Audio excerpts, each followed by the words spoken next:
Good morning. Good morning. So, Natalie, tell us about the importance of Pollinator Week. Well, Pollinator Week is an international holiday that celebrates pollinators. And like you said, they're so important, not only to our food production, but just overall environment in general. So about 1 in every 3 bites we eat is the result of pollinators, which with about 1,200 crops dependent on them for production. So generally we think of honey and bees, but the food on our plate due to pollinators goes far beyond that. So everywhere from apples to pumpkins and tomatoes and almonds and even actually fiber, so cotton production. So we're just here to spread the word about, like I said, their important role in global food production, but just overall environment as well. Grace, what does it mean to be a pollinator ambassador? And additionally, what can you tell us about the 4-H program? All right, so I'm going to jump to your second question first. So the 4-H Pollinator Habitat Program is a partnership with National 4-H Council and Corteva AgriScience, and the purpose is to educate youth on the benefits of pollinators and how to conserve their habitats, because a lot of species of native pollinators and domesticated honeybees, I know most people don't think that honeybees are domesticated, but they're you can move them from pasture to pasture just like you would a herd of cattle or something. But they're really in decline and in trouble due to habitat loss and pesticide exposure. Those really affect their health and can lead to reduced population. So through this ambassador program, 30,000 youth across the country participate in activities that strengthen their populations and increase pollinator biodiversity. This includes planting food like flowers and homes to pollinators through planting gardens in local communities and at Corteva sites.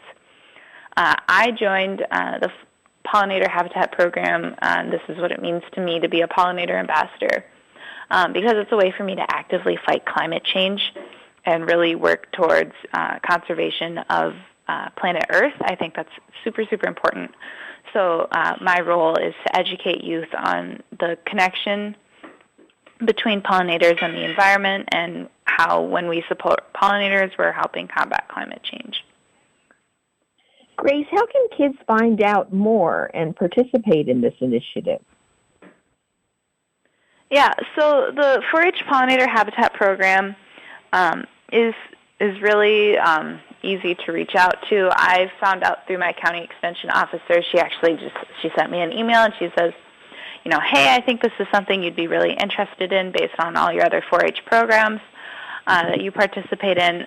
So I've been able to go out and teach kids, elementary kids really, and it's just one of the highlights of my past year. So definitely reach out to your local 4-H extension office. That could be at the county or the state level, or go to 4-h.org/Corteva for some activities and more information.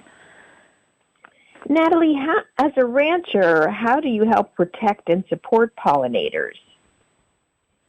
Yeah, so as ranchers and farmers, there's a lot of different ways we can. A big component to our job is land stewardship, and if we want the land to produce for us, we have to take care of it, and it's important we recognize pollinators' role in that. But specifically on our operation, my husband and I were able to plant 2 pollinator habitats on our ranch. So we reached out to our local NRCS and did it through what's called a CSP, or a conservation stewardship program, through them. So we have about 17 acres on our ranch that we have set solely aside for, the birds, bats, bees, and butterflies. And we don't graze our cattle on it. We don't, plant anything else. And so that's a way we found that we can help protect and support our pollinators. And Natalie, what are some activities that everyone can get involved in for Pollinator Week?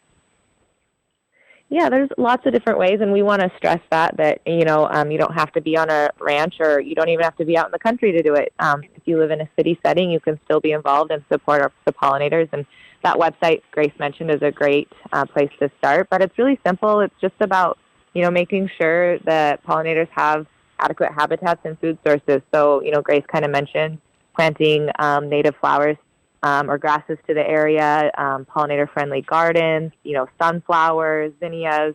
There's lots of things you can plant that are would help the bees out.